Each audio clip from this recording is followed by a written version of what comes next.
Амалсыз, Абай ата. Сіз дүниеден өткелі, қазақ даласы басынан түрлі оқиғалар өткізді. Талай дүние өзгерді. Қазір біздің еліміз тәуелсіз. Біз өз еліміздің тарихын білеміз. Тарихтағы сіздің орныңызды да білеміз. Сіздің 6-шы қара сөзіңіз мені қатты толғандырды. Қазақтың бір мақалы өнер алды бірлік, ырыс алды тірлік дейді. Бірлік қандай елде болады? Қайтсе тату болады білмейді. Қазақ ойлайды.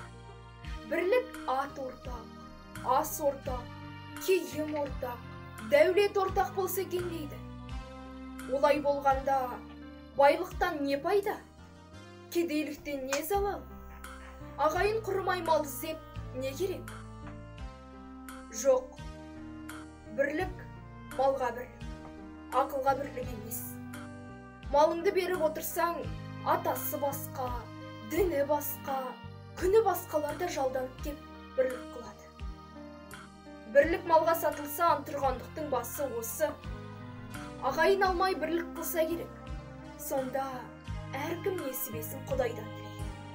Әйтпесе Құдайдан тілемейді. Шаруада іздемейді. Әуелі біріне бірі пәле іздейді. Не түсін, не ажарын, не өкпесін бұлдап, ол болмаса бір бәле салып қорғалатып, әйтеуір бірін бірі алдаудың амалын іздеседі.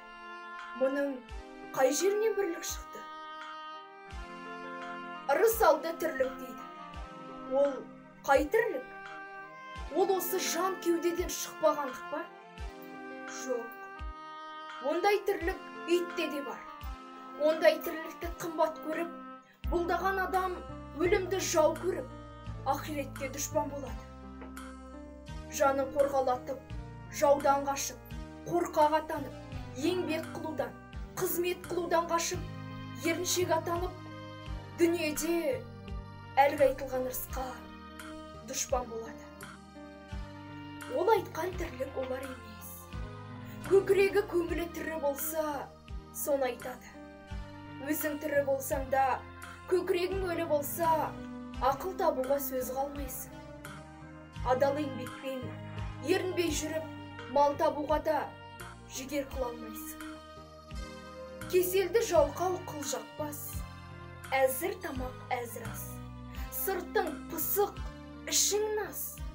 Артын ойлап, ұялмас болып жүріп, тірімін деме. Онан да Алла жіберген ақ бұйрықты өлімнің өз артық. Абай ата, сіз жазған қара сөздер тіршілікке, адамның өмірге деген құштарлығын арттырады. Біз сізді әлі толық зерттеп болған жоқпыз. Сіз біз үшін түпсіз терең, тұңғиықсыз. Кейінгі ұрпақ атынан сізге басымды иіп алғыс айтам. Біз сізді ұмытпаймыз.